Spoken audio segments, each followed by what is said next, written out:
कुछ नहीं, फिर भी आप लोगों ने माहौल बना लिया। वही लेकर के माहौल का मतलब होता है माँ हॉल में रहे। हॉल यानी अपने हृदय रूपी कमरे में यदि माँ आ जाए तो जब चाहे माहौल बनाया जा सकता है। फिर भी आज अपन थोड़ी सी बात दीक्षा के ऊपर कर लेते हैं।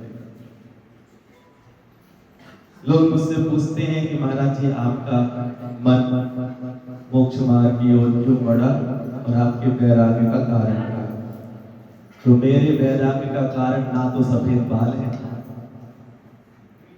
कोई लोग कहते हैं ना कि मैंने सफेद बाल देखा और मुझे वैराग हो गया, या फिर मुझे बादलों का विघटना देखा तो वैराग हो गया, या फिर सूरज के ये ग्रहण लग गया तो मुझे वैराग हो गया। किसी दिन देखा कि तारा टूट के गिर गया तो मुझे वैराग हो गया। ये मेरे वैराग्य के कारण नहीं है।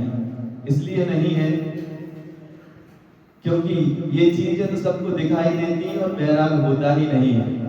समझदारी के साथ यदि देखें तो उसको लगता है कोई दिक्कत नहीं, बालों का रूप बदल गया, काले थे सफेद हो गए, है ना। और थोड़ी देर में ग्रहण निकल जाएगा, फिर से सूरज चमक जाएगा। बादल बिगड़ गए हैं तो बादलों का तो काम ही है बिगड़ना, क्योंकि वो एक रूप लेके आए हुए हैं। रूप कुछ है नहीं, हमने ही रेखाएं जोड़ ली है इसलिए बन गया। लेकिन मेरे वैराग्य के कारण ऐसे घिसे पिटे नहीं है।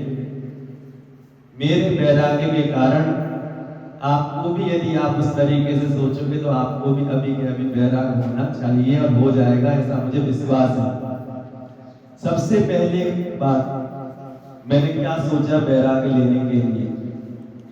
मैंने सोचा कि इस दुनिया में हर कोई व्यक्ति प्रतियोगिता खेल रहा है।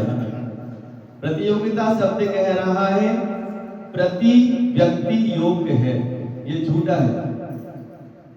वो कह रहा है प्रा यानी प्रथम के, ती यानी तीन व्यक्ति, फर्स्ट सेकंड थर्ड अकेले योग्य हैं। और मैं बताऊं, जिस दिन प्रतियोगिता की जाती है और जो सेकंड आता है उसका चेहरा देखते बनता है, मतलब सिर्फ जो फर्स्ट आता है वही अपने कॉलर उठा के घूमता फिरता है।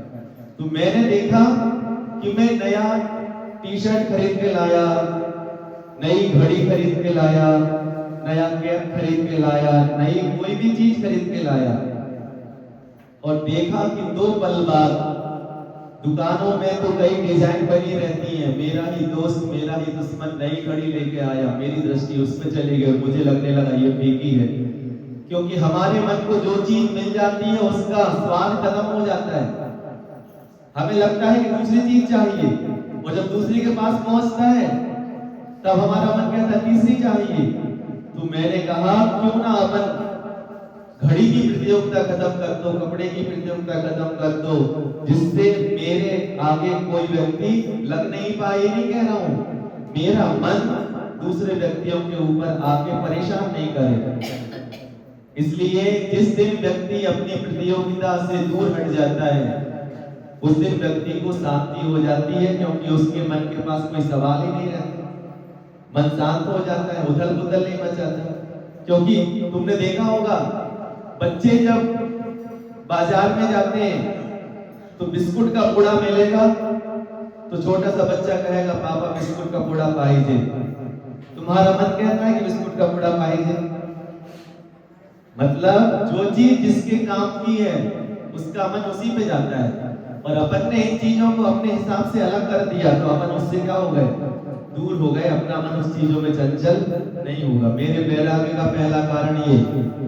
मेरे दूसरा वैराग्य का कारण क्या है ये सुनिए। मेरा एक छोटा भाई है, वो बड़ा प्यारा है, मैं उससे कह दूं यहाँ बैठ जाओ तो शायद वो शाम तक नहीं उठे, भूखा प्यासा भी नहीं उठे। पागल नहीं है, विनीत है, विनय रखता है, पुराने संस्कारों से संस्कारित है। उसने कभी नई साइकिल नहीं मंगाई, मेरी ही पुरानी साइकिल चलाई। उसने कभी नए कपड़े नहीं मंगाए, मेरे ही कपड़े पुराने हो जाते थे, छोटे हो जाते थे। पुराने क्यों कहें, कपड़े तो पुराने होते नहीं है, जब तक मन भरता है तब तक वो कपड़े नए ही रहते हैं। और बच्चों का मन ज्यादा चंचल नहीं रहता, उनको तो कपड़े चाहिए, नाप के चाहिए, अच्छे हैं बुरे हैं तो तुम देखते हो, और तुम अपने बच्चों को अच्छा रखना चाहते हो, इसलिए तुम उनको कपड़े अच्छे पहना देते हो। बच्चों का मन इतना तेज नहीं रहता है कि मुझे नए कपड़े मिले कि पुराने, मुझे तो ये टी शर्ट मेरी अच्छी लगती है तो बार बार पहन लेगा वो। इस तरीके से मेरी किताबों को उसने पढ़ा, और मैं जैसे जैसे बड़ा हो गया तब मेरे मन में पाप आया, और मेरा मन कहने लगा कि पापा की जो दुकान मेन मार्केट में है वो मेरी, और तुम्हें मैं नई दुकान खरीदवा दूंगा कहीं कोने में।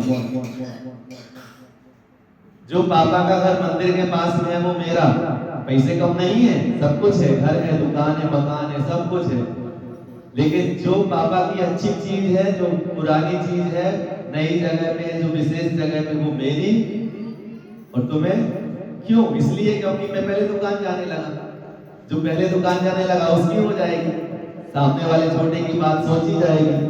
तब मुझे एक दिन लगा कितने पापी हो तुम मन के कितने काले हो, तुमने अपने भाई के समर्पण का यही फल चुकाया। तब हमने ये निर्णय लिया कि दुकान का न बंटवारा होगा, न खेत का, न मकान का, न कहीं का बंटवारा होगा।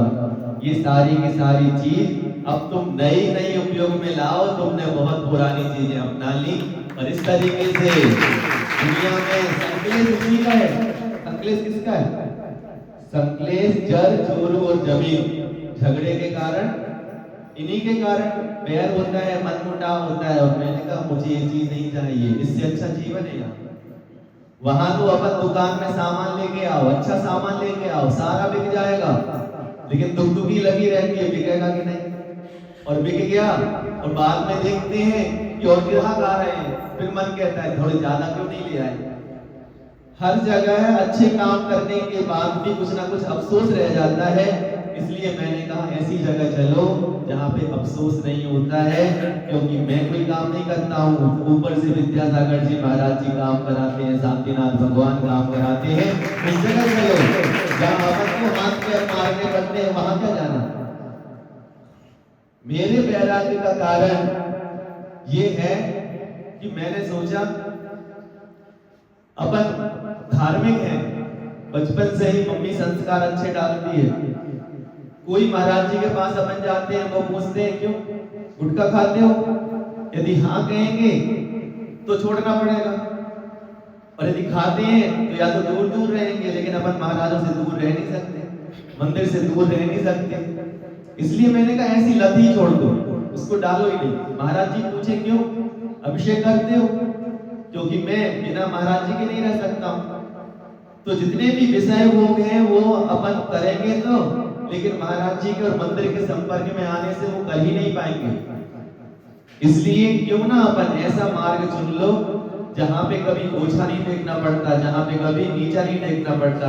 महाराज जी ने कहा अभिषेक करता हूं, महाराज जी ने कहा गुटखा नहीं खाता, महाराज जी ने कहा रात्रि भोजन नहीं करता।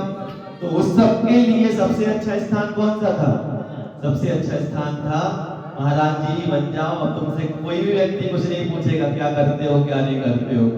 इस तरीके से मेरे वैराग्य के कारण जीवन है।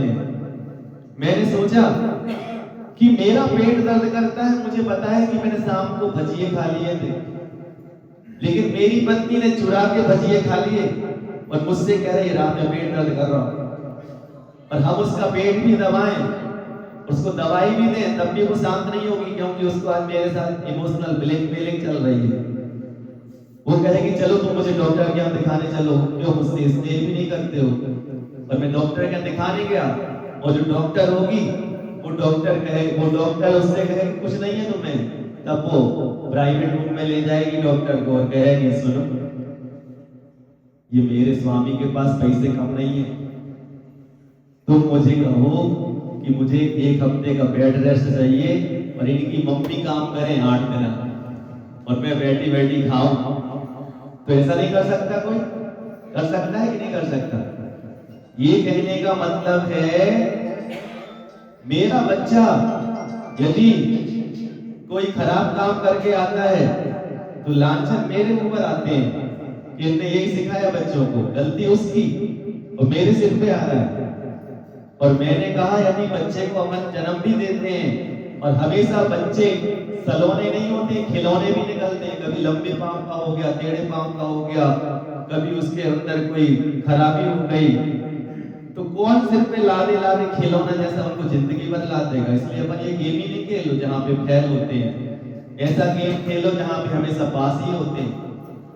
इसलिए मैंने ना कभी कोई गेम खेलना चाहा और मैंने कहा कि यदि मैं किसी से शादी करूं, मैं तो विश्वास रखता हूं और विश्वास करता हूं, भरोसेमंद हूं, लेकिन सामने वाला भी उतना भरोसेमंद हो क्या पता मेरे शादी के फेरे लग रहे हो और उसी बीच में एक मुझे फोन आता है, कॉल आता है अर्जेंट कि तुम जिससे शादी कर रहे हो उससे मेरा अफेयर चलता था। मैंने कहा अफेयर तो भय नहीं है फेरा, और अफेयर की बात पहले से आ गई।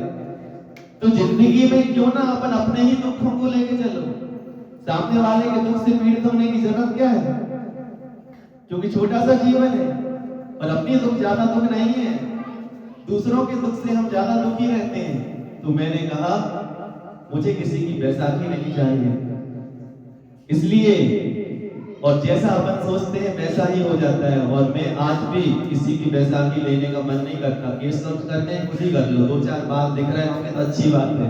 आचार्य जी कह रहे थे ऐसे केस नोट नहीं करना है कि मक्खी बैठे मक्खी भी खिसक जाए, इतना चिकना नहीं होना चाहिए, थोड़ा सा खुरदुरा होना चाहिए। जैसे किसी ने अग्नि में बाल में आग लगा दी हो, जले भुने बाल, जैसे मुर्दे के बाल रहते हैं, कहीं से यहाँ से झुमका निकल रहा हो, कहीं यहाँ से झपका निकल रहा हो, जिससे क्योंकि बालों को सुंदरता का कारण कहा गया है और तुम पूरे बाल निकाल लोगे तो उससे ज्यादा सुंदर लगने लगे तो घाटा हो जाएगा, घाटे का सौदा हो जाएगा।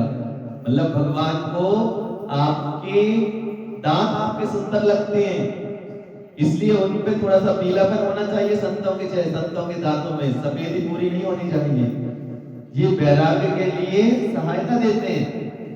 और तुमने क्या किया, तुमने बाल भी पूरे ऐसे खींच लिए कि उससे और सुंदर लगने लगे, तो काम नहीं बनेगा, काम बिगड़ जाएगा। इसलिए उनका ये कहना है कि बैसाखियों को दूर करो और बड़े सहज बनो। और मैंने देखा कि ये मार्ग इतना बढ़िया है और मैंने कहा कि हमारी परीक्षा क्या है, हमारे आखिरी लक्ष्य क्या है। हमारा आखिरी लक्ष्य समाधि। और मैंने देखा यदि महाराज जी कभी भी प्राणांत हो जाए तो उनको समाधि नाम देते हैं, और गृहस्थ कभी भी यदि समाधि लेके भी मरे तो लोग कहते हैं कि तुक्का लग गया, इनकी समाधि होगी कैसे। इसलिए ऐसे स्थान पे चलो जहां पे सबके लिए अच्छी चीज और अच्छा नाम मिलता है। इसलिए मैंने कहा आखिरी में जब नमोकार मंत्र ही पढ़ना है, न पैसे काम आने हैं, अपन तो सुबह से लेके काम करते जाओ और पैसे कमाते जाओ। हाथी को शेर मारता है और शेर मार के सुनते हैं शेर 1-2 दिन ही खाता है, हाथी इतना बड़ा कितना खाएगा। लेकिन उन सब का पाप किसको लगेगा, अपन को ही लगने वाला है। इन सब बातों को सोच के मैंने सहजता से अपना वैराग्य का रास्ता अपनाया। और विद्यासागर जी महाराज जो सचमुच अपने आप में अनोखे हैं, जिन्होंने ज्ञान सागर जी महाराज जी की बात मान के कि संघ को गुरुकुल बनाना, उन्होंने गुरुकुल ही नहीं कुल गुरु बना के रखा है संघ को। कुल गुरु क्या कहलाता है, कुल गुरु कहलाता है जिसको देख के दूसरे संघ के लोग सीख ले लें। आज विद्यासागर जी महाराज को पास कोई भी संत आता था तो वो दूसरों को प्रायश्चित देता था आचार्य बन के, लेकिन अपनी गलतियां किसको बताने का मन करता था, उसका मन करता था कि विद्यासागर जी को बता दूं अपनी गलतियां।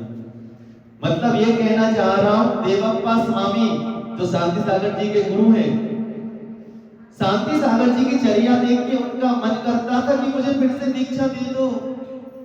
मैंने अपने चारित्र में दोष लगाए हैं। बिल्कुल उसी प्रकार से कुछ दिन बाद कोई आया संत, तो विद्यासागर जी हैं जिनके पास हर एक संत, हर एक व्यक्ति आके बात करना चाहता था, अपने मन की बात करना चाहता था कि भगवान इस दुनिया में एक भी पैर बढ़ाते हैं तो जीवों की हिंसा होती है और आंखें उठाते हैं तो नशा चढ़ता है विकारों का, और तलवार की धार पे चलाने जैसा मोक्ष मार्ग है, इतनी पैनी धार रहती है।